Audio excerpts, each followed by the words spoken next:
the suppression of the use of marijuana and of the forces lurking behind it are the most important jobs this department is now engaged in. In 1930, the records on marijuana in the Washington office of the Narcotics Division scarcely filled a small folder like this.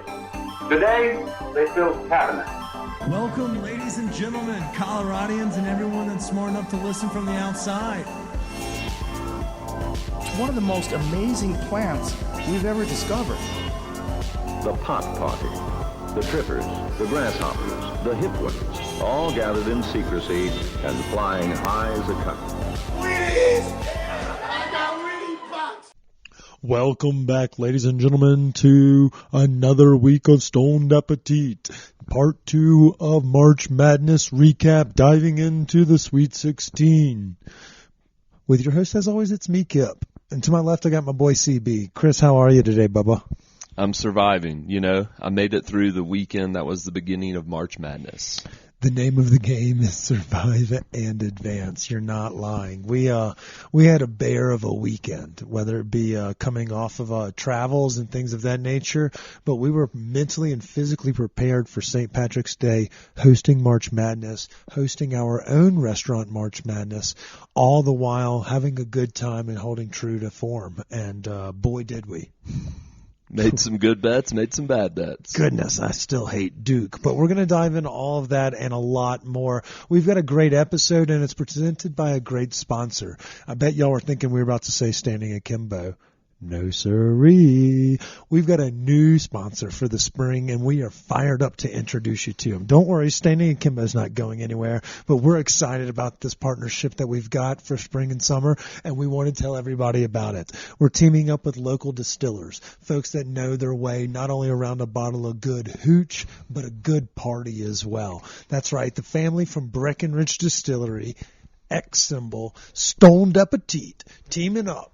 Woo, Chris, it's going to be a big time. We were talking about mojitos last week. We're still in ski season, so it's après parties, but they've got a little bit of everything coming out of the distillery, so the cabinets are going to be stocked all summer long. Oh my God, we're going to up our bartending skills tenfold. I mean, Negronis, any kind of whiskey drink you can imagine. Fucking everything. Dude, we're going to have a litany. We got mint juleps coming for horse racing season. We've got martinis because they have a litany of great vodka products. They've got their own bitters for, like you were talking about, with cocktails. And then, you know, we mentioned mojitos and whiskeys and things of that nature. So they have the rum. They've got the brown stuff. They've got the clear stuff. We've got the green light to go ahead and announce it to the world. So we're excited to be telling y'all about this partnership. You'll be seeing a lot of them on our social media. You'll be seeing them in our new studio that we're building out as well. It's going to be it's a perfect partnership. I mean, as football fans, as, you know, basketball fans, as hockey fans, baseball's here. We're going to be sneaking the hooch into the Rocky Stadium because we're not giving the Monforts money. We've got a whole gamut of fun shit going down this summer, and it's thanks in part to Breckenridge Distillery. Note for Zane to cue the shaker noise.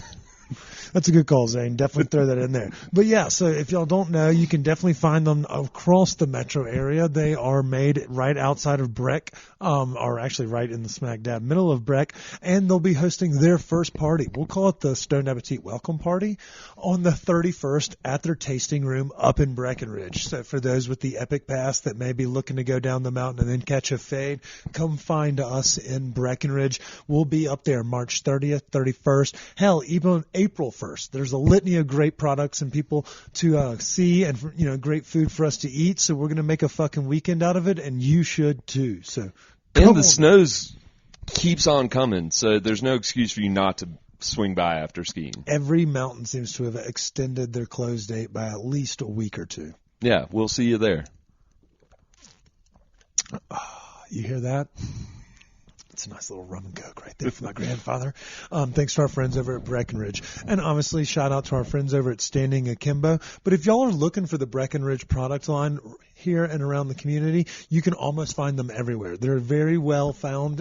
You can obviously go Argonauts, Molly's, the bigger proprietors, but most of your local spots will have it. And if they don't, ask them to grab some. Be like, if the Stoned Appetite guys like it, then, I mean, obviously it's a good enough booze for me as well. And it's not one that's going to make you break the bank. You know, it's a great opportunity to find that perfect buzz without like being like, oh, I can only have 2 fingers, without the bottle being like, oh my God, I can't believe we did that last night. It's not that kind of game. It's going to be a perfect one for cocktails with friends on the patio. It's going to be a perfect for you had a long day at work and you just want to fucking pour it over a big ass rock. Not well that said. rock. Yeah, you know, we can paint a picture about how to catch a fade, which leads me into my next question, Chris. Oh my God, my body hurts so bad. I mean, I literally felt like I got back from a weekend music festival. And I can't do that anymore in my late 30s. As in someone in his early 30s, I agree. And it's fucking, I got off that plane and I feel like I just poured myself 4 fingers of bourbon and started getting after it. We had Mississippi State lose as soon as that. We recorded and we were back on the road. And then there was fucking St. Patrick's Day all mixed in with us just giving our money to these Fortune 500 companies. And I'm not talking about fucking Shell or BP. I'm talking about our friends up there at goddamn casinos at Blackhawk. God, fuck those guys. But we didn't have as bad a time as our buddy did. But that's on him. Oh my God. So we're going to talk about that. So let's dive into it, Chris. Where was your favorite place you watched the games this weekend? I mean, Blackhawk had a huge big screen TV, but there wasn't the slew of games that was Friday. So Friday, went over to our buddy's house, had a great time, had some green beer in a keg, which was always fun, festive. Yeah, and then we just had, obviously, like a bunch of degenerates gambling, multiple TVs set up throughout the house. It was fantastic. That Thursday-Friday combo is lethal. Man, I started like Trash Hawk Tavern. Oh. After that, I got drunk over at a Rhino Country Club, and then, I mean, it just barreled from there. Friday was St. Patrick's Day, and it was the day the action started, so I went downtown, met up with some friends, ended up catching a fade at Blake Street Tavern. Rest in peace. We'll talk about that. Yeah, it sucks that Chris is closing, but I think one of his general managers says that things aren't going well, so he needed to kind of focus on his health and such. So we wish him all the best in future endeavors, but we hate it for the closing of the longtime staple downtown that has mediocre food and great bar scenes. It was a fucking party, Chris. And when Purdue lost to Fairleigh Dickinson, the whole place was just erupting. It was hilarious. And then obviously Saturday we went to Blackhawk and a lot of mistakes were made, you know, our gambling wise. But we took some friends who had never been to the mountains and we went up the back way of Golden. Funniest ride I've ever had in my fucking life. It was like a kid in a candy shop for the first time in their life. I mean, just amazed by the canyons, the tunnels. Everything about that drive was just a new experience for them. It did. And, you know, I remember doing my first, like, canyon drive back, 10, 11 years ago. And it was, like, in our first, like, week. I was like, can we go smoke weed in the mountains or something like that? These guys have been here for a couple of years. They won the VIP giveaway. We tag team and rolled up there together. And they were taking pictures the whole way. They were like, holy shit, it's another fucking tunnel. I was like, yeah, man, there's lots of them up here. We fucking blasted through these damn fucking mountains. It was hysterical. And those guys took a bath as well. But shout out to the team over at Caesar Sports and the Horseshoe Casino of Blackhawk. While they may have gotten our money, they can't take our pride or our podcast. Only Spreaker could do that. So that's pretty cool. And shout out to Mile High. Oh, yeah, of course. Well, I was going to definitely give them the ode as well. But Mile High Sports and Mile High Life, that food spread, so it was like stonerisms. It wasn't like fucking like Michelin star Vegas food, but it was all you can eat chicken wings, mozzarella sticks, spin art dip, pigs in the blanket, and then cookies. Jesus, man. I probably put up. That's why my body hurts. That gout I thought I had last week when we were talking full about effect. It's fully back. I mean, the Moz sticks weren't bad. Like the marinara sauce was but the Moz sticks actually, like, they held their own. I would rate them probably mid-sevens for being in like a quarter pan and just like us grabbing them out by the fistful. I probably had 19 of them. It explains why I probably won't shit for a week. Just blocked up with cheese in there. But at the same time, man, we're gonna kill me. There's no way I can last at this rate. I'm gonna dry out in April because this tournament has been a bear. And then I'll take the reins and we'll tank. Yeah, I'm not actually trying out. What are you talking about? I was just kidding. That lasts like 15 seconds. I've already got a cocktail right here. And why would I? We got the Masters coming up. If you don't think we're making Arnold Palmer's with Breckenridge vodka, you are mistaken again, Chris. We call those a John Daly. But at the same time, I came back down and I thought I got hit by a fucking Mag truck yesterday. So it was bad news bears. We were supposed to record, didn't get that done. So now we're recording as the Sweet 16 is underway, which I'm not actually upset about because we can kind of talk a little bit about it. Jan Wonton, Penelope, Knockers, and Rob are just absolutely throttling U.S. tie as we say this and record this. You know, I was really surprised. Like, U.S. tie is delicious. I just didn't know how well known and connected it was with the community. I mean, they put up some good battles. Yeah, I feel like they're kind of in that Star Kitchen realm where neither of them are utilizing the social media aspect, but they're relying on the fact that they've been staples in the fucking community for so long. So it's like, you know, we have a wide range of people voting in the community. I'm not even sure the U.S. tie, and I think we talked about this last week, we're tagging the right fucking account for social media because it's just a random account that's called U.S. Tie Fusion that has like 3 posts from 2007. But nonetheless, they're just fucking running through the bracket. And Star Kitchen is eerily in that same kind of camp. Like they got paired up against Brixton. I bet Brixton was like, God damn, the Dim Sum Kings versus us. And here they are going after it as people are listening to this in the next round of Sweet 16. So sometimes it's not about social media. It's just about fucking being a delicious eatery in the community. I'm glad to see those are still holding strong. Yeah, it's fantastic. I love it. Yeah. All right. Well, I mean, we'll see exactly how everything unfolds. Right now, Uncle is beating King of Wings, and that wanted to lead me to my next conversation because while we said we weren't going to promote it on social media until teams are out, it feels like the writing may be on the wall here for the King of Wings fan, but they made a hell of a run, and that's all before they even got to do the big shebang, which is them opening their restaurant again for the first time in 2+ fucking years of grilled chicken wings on natural fucking gas. It's going to be excellent. Congratulations. Way to go, Evan, Eddie, y'all, the whole fam. Y'all survived the storm, you know? Like they pivoted when they had to and they created another great fucking product, which you'll still be able to find at King of Wings on specific days like Tuesdays or Wednesdays. But congratulations is definitely in order. So, quick question. I've only been able to partake in their wings at that event that we threw. That was the only time for anybody in the last 2 years, really, except for when Coach Prime had them up in Boulder. Okay, so question. You recently, as in this past weekend, checked them out. What can we look forward to with terms of sauces? Because I know the wings are dope, but it matters when it comes down to sauces that you toss them in. Chris, can you see my pants here? I wore linen for a reason. I knew we were talking chicken wing sauces today. I'm pitching a tent. They've got 8, maybe 10 sauces. I'm getting a little bit full in the chest because I'm getting all windy excited. They're fucking immaculate. So the tangy gold that everyone loves on top of their snipe burgers, that was one of the sauces they provided at our cannabis party that we did with them last football season. So obviously the chicken wings, they're all done grilled, but they have chicken tenders that they are literally, they're not Cisco. And if they are, it's a new breed of Cisco. They're good chicken tenders as well, but the wings are grilled and dank as fuck.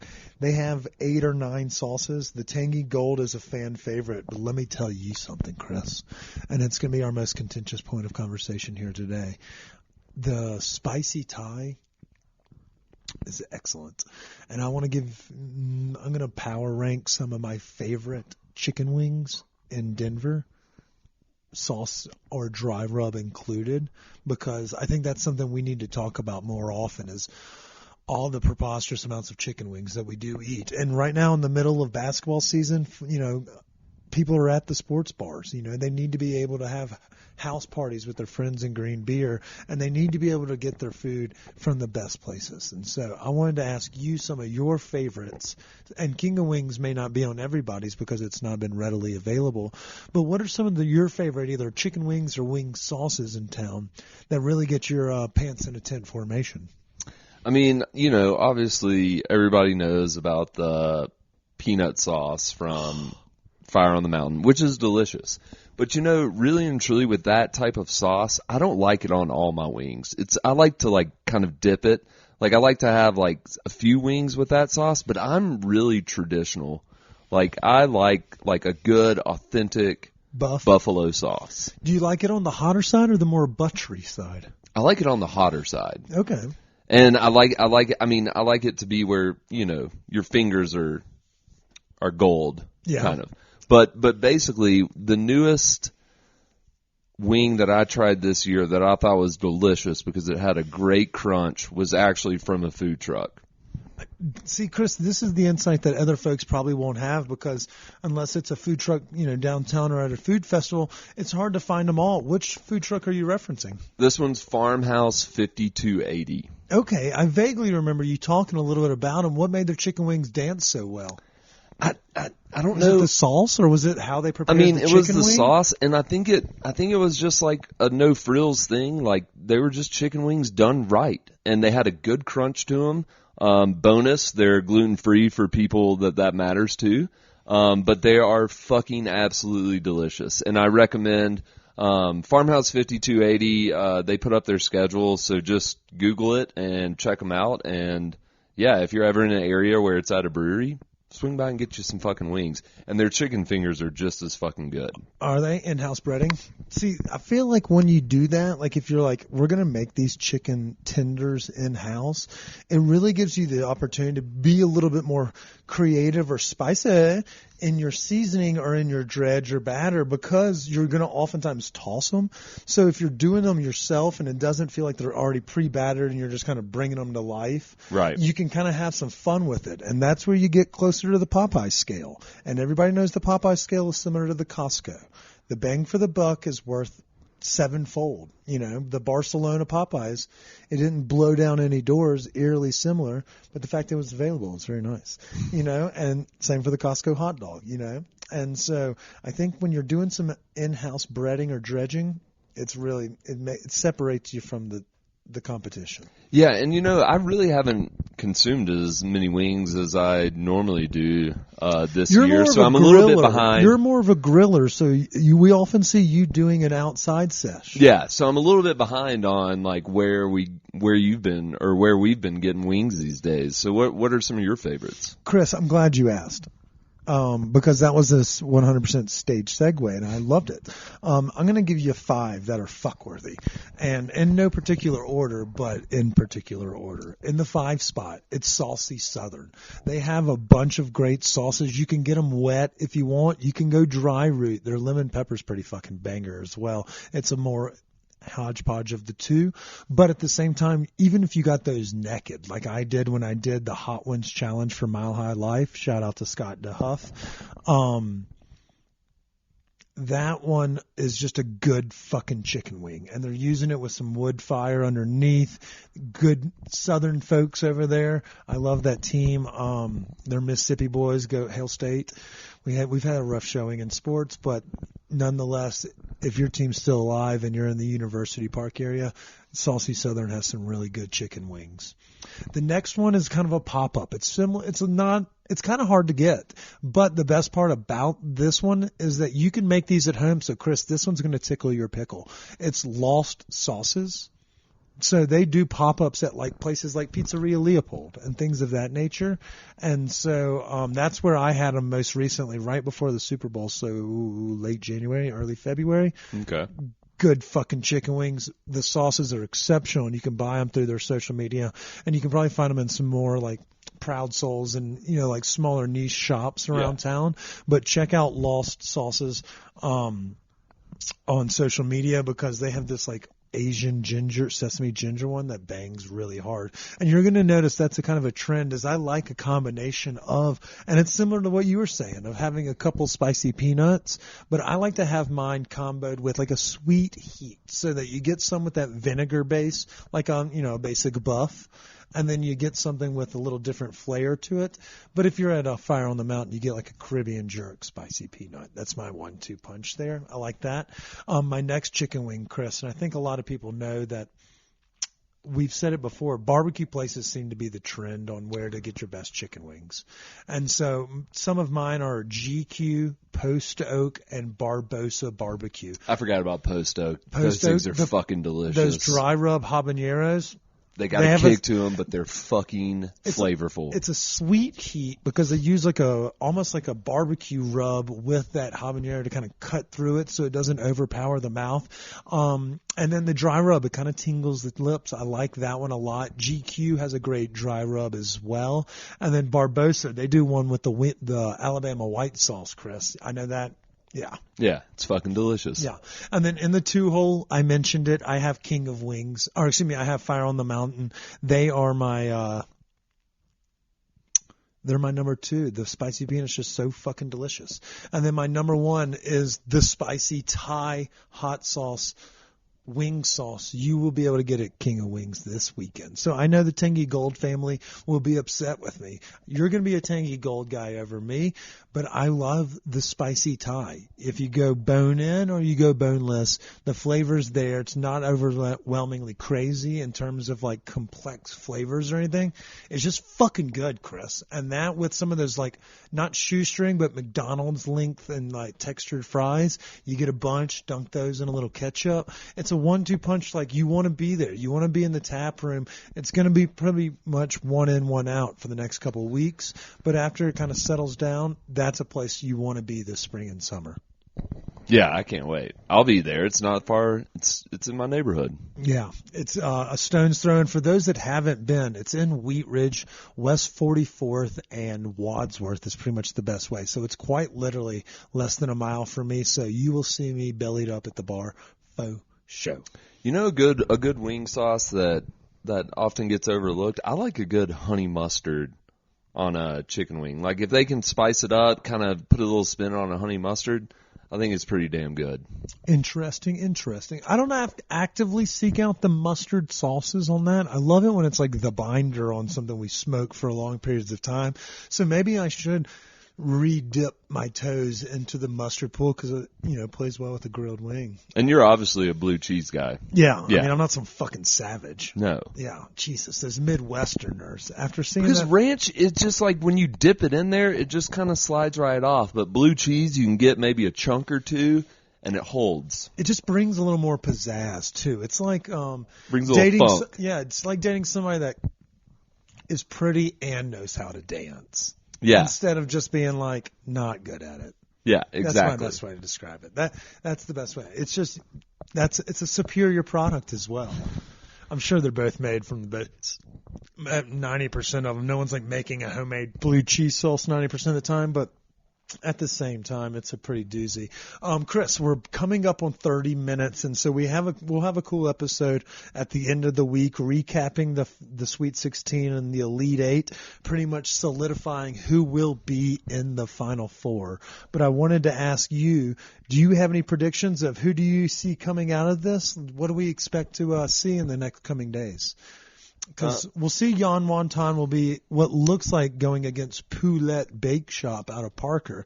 And they've had a really good showing. And then we're going to see what looks like Uncle is going to take down King of Wings and Snipe, but we may actually end up having a pretty good contentious battle between Softa and Cart Driver coming right down here to the stretch. So like that side may be slightly determined, but the other side's totally open, especially the Bar Green Ellingson region, which we know has been very contentious throughout. I mean, I think. Any words for your friends over at Tavernetta who we lost to Bakery 4 last week? It got contentious. It was a good run they made, but Bakery 4 just turned out and showed out. Yeah, I just feel like Tavernetta didn't get behind it as much as they did last year. Do you think that? I mean, I guess they really didn't. No, I don't feel like they did. We didn't see as much enthusiasm, but at the same time, maybe they were like, "Fuck it, we're busy as shit. We don't need to be playing around with fucking Kip and Chris on the internet this week."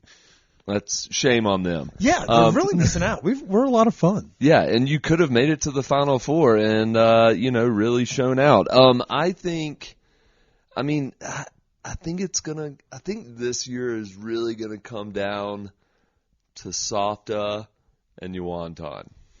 That side of the Final Four over there. I mean, Yeah. it very well could. And then obviously we've got some heavy hitters as you're listening to this. Tommy Lee and Hop Alley are going against Kelly Whitaker, who we spoke about in the last episode, and Wolf's Taylor. I mean, that's a fucking doozy. Blue Pan is still alive. Redeemer is still alive. We've got a lot of pizza representation, a lot of Asian food representation. It's going to be a knockdown, drag-out fight to the end for perfect munchies, stoner snacking foods. I think Hop Alley makes it, and I think I can't remember. Are they going to be going up against one of the pizzas, or They would if it depends on what happens with Redeemer today, as well as what happens with Blue Pan. And Blue Pan is down there with Kike's. Star Kitchen is who Blue Pan's playing right now, and Kike's is going up against Bakery 4. So that's a loaded region. I mean, I don't know how the point system was so off, but goodness, if you come out of that one, you're like seasoned. You're like, I can tell you, like Blue Pan's got some momentum. they do, and they have some really great fucking pizza. So like, it could go any which way.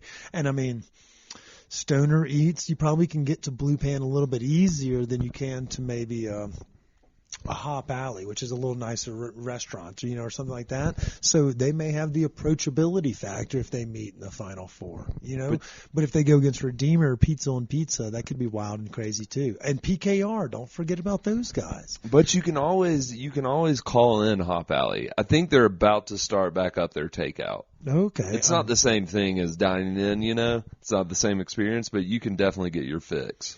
I mean, it's a family tradition. Anytime I got family coming in, we try to swing through Hop Alley, get some hoisin duck rolls and shrimp toast. So you can't really go wrong over there, man. It's fucking bangers.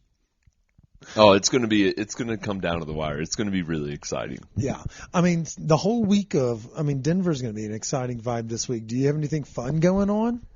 This week I'm trying to. Are we detox? So the Colorado Restaurant Association has got their convention this year that will showcase different speakers and things of that nature. Last week was Eat Denver. So if you're feeling froggy, any of the listeners, and trying to maybe grow your reach in some capacity, whether a restaurateur or someone in our side of the field, go check it out. It's at the convention center Tuesday, Wednesday. Well, I mean, I don't have a whole lot planned this week. I am trying to take it a little easy. I gotta spot a new food truck. Got a food truck Friday coming out this week. Give us a little teaser. Where are we going? So this week's Food Truck Friday is going to be a little different. I mean, it was formerly like musician or still a musician, but never really had much experience in The food or culinary anything. Okay. And then COVID happened, and, a friend of his was like, hey, can you help me out on the truck? Got the bug, and was like, fuck, I can do this. I want to do this. Yeah. I love it. And he started doing it, and it's great. We'll talk about more of that on the next episode, too, that drops right after the Elite Eight finishes, so that'll be perfect. And then keep your eyes out, because I want to say April 6th, somewhere around the beginning of April, Westward is going to drop their best of. Okay. And, for those that are curious, I don't think we're going to make it. But if we do, vote for us. Yeah. Yeah. We didn't really campaign for that. We pulled a tavern out in that nation. Just kind of let it go. We know where we stand. Yeah, like middle of the pack. That's where you want to be. You don't want to be the A student because people just look to you for answers. And you don't want to be that loser at the bottom because then you're just a loser. Right in the middle. Yeah, C students. It ends up being our fucking presidents, You don't want to be the A students. You always want to be just middle tier. Set the bar real just like. And then you can surprise folks. Yeah, I like where your head's at. Well, there's a couple cool things that we still have going with our friends over at Standing Akimbo, and y'all are going to continue to hear from them because they're still going to be our sponsor.